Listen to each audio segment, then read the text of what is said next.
Praise lord. ఈరోజు సామెత నేర్చుకుందామా? సామెతల గ్రంథం 25వ అధ్యాయం 17వ వచనం. మాటి మాటికి నీ పొరుగువాని ఇంటికి వెళ్ళకుము, అతడు నీ వలన విసిగి నిన్ను ద్వేషించునేమో.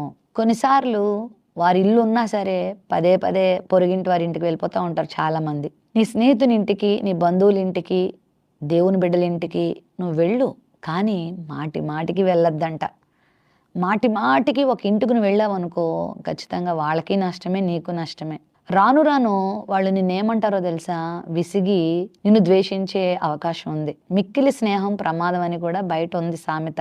అయితే స్నేహంగా ఉండొద్దని కాదు, కానీ మాటి మాటికి ఒకరింటికి నువ్వు వెళ్ళి ఆ ఇంటి మీద నువ్వు ఆధారపడుతుంటే, ఆ ఇంటి వారిని బాధ పెడుతుంటే ఏదో ఒక రోజు ద్వేషాన్ని పొందుకోవాల్సి వస్తుంది.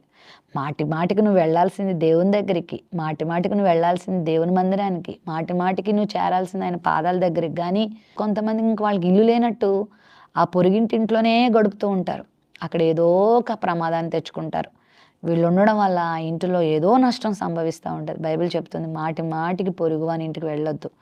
ఏదైనా అకేషన్ ఉందా వెళ్ళు, అవసరత ఉందా వెళ్ళు, ఏదైనా ఆపదలో ఉన్నారా వెళ్ళు, ఇబ్బందులు ఉన్నారా పరామర్శించడానికి వెళ్ళు. అంతేగాని ఊరకనే బాతాకానీలు కొట్టడానికి, కబుర్లు ఆడడానికి, ముచ్చట్లు చెప్పుకోవడానికి, టైం వేస్ట్ చేయడానికి నువ్వు పొరుగు వారి ఇంటికి వెళ్ళొద్దు. కొంతమంది ఇళ్ళని అడ్డగా పెట్టుకొని పోకిరీ పనులు చేయటానికి, పోకిరీ మాటలు మాట్లాడడానికి వినియోగించుకుంటూ ఉంటారు సమయాన్ని. అలా చేయొద్దు.